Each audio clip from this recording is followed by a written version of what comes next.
Have you heard about discrimination at workplace?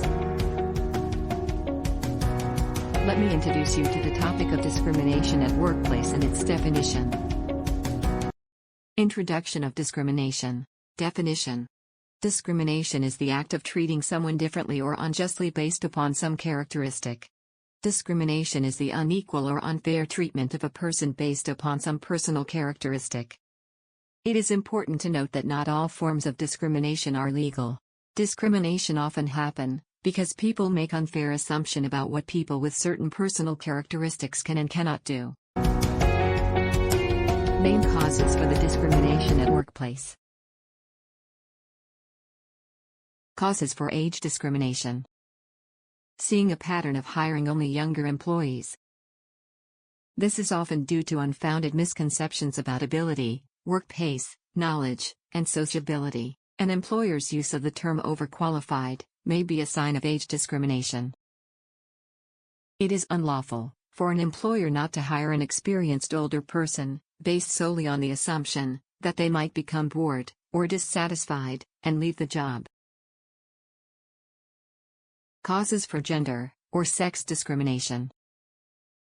Job segregation. One of the causes for gender discrimination within employment is the division of jobs. In most societies, there's an inherent belief that men are simply better equipped to handle certain jobs.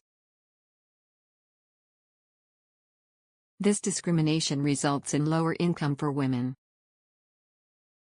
Causes for disability discrimination. Insufficient accommodations. People with disabilities often experience difficulty in public places because of a lack of access or accommodation. Employers must provide accommodations for employees to work safely and effectively. Causes for religious discrimination. Physical or verbal abuse because of religion or belief. It's a criminal offense if employer attack employee because of their religion or belief, or because of their lack of religion. This includes both physical and verbal abuse. Employer is also committing a criminal offense if they stir up hatred of a particular religious group. Causes for racial or ethnic discrimination. Harassment. Harassment is defined as unwanted conduct and must be related to a relevant protected characteristic or be of a sexual nature. It must also have the purpose or effect of violating a person's dignity or creating an intimidating, hostile, degrading, humiliating or offensive environment for that individual. Examples of any discrimination issues at workplace. Firstly, sex or gender discrimination. Gender discrimination, also known as sexual discrimination, is any action that specifically denies opportunities, privileges, or rewards to a person, or a group, because of gender. The practice of letting a person's gender become a factor when deciding who receives a job or a promotion, is gender discrimination. Second, religious discrimination. Religious discrimination involves treating a person, an applicant or employee, unfavorably because of his or her religious beliefs. Employer does not provide time to make accommodations, such as time off for religious observances. It is illegal for employers to discriminate based on an individual's religious customs. Thirdly, age discrimination. Age discrimination in the workplace is the practice of letting a person's age unfairly become a factor when deciding who receives a new job, promotion, or other job benefits. Decisions about terminating employees also cannot be solely based on their age. Employer being discriminate based on applicant's age in the hiring process is unlawful. Disability discrimination.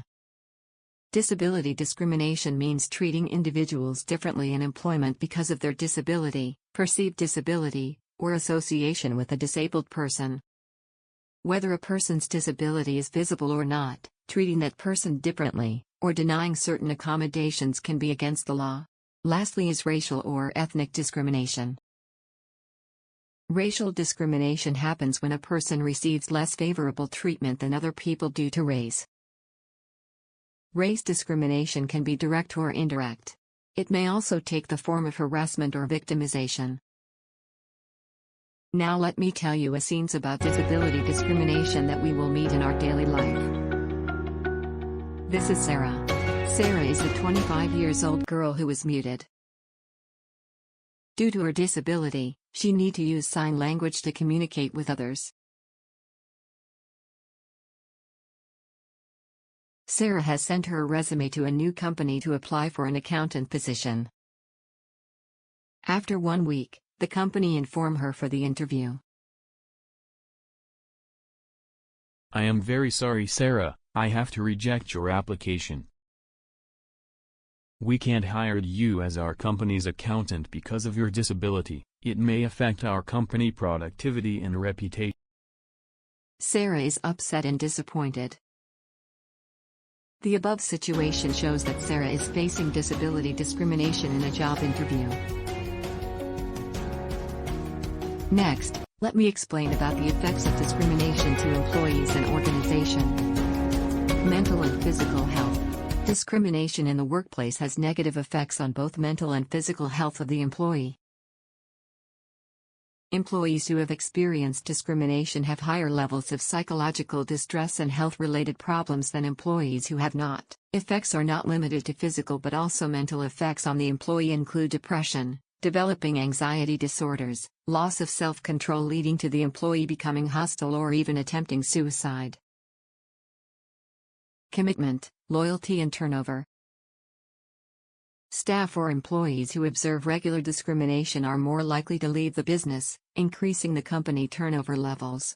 Although some involuntary turnover firing poor performers, for example, is beneficial for the business, if the company's voluntary turnover is high, they will probably losing skilled, competent workers. There are 3 strategies or ways to resolve discrimination at workplace. One of the solutions is company policy. Management needs to exert extra efforts in announcing its policy on promoting non-discrimination. Creating a clearly written policy is the first step toward preventing discrimination at work. Every handbook should include a policy on discrimination that every employee receives and signs an acknowledgement of receipt. The second solution will be training. It is extremely imperative to properly train all interviewers and managers to be familiar with discrimination laws. This will help to ensure that during an interview or a meeting between a manager and current employee, subjects that could be construed as discriminating will not be approached.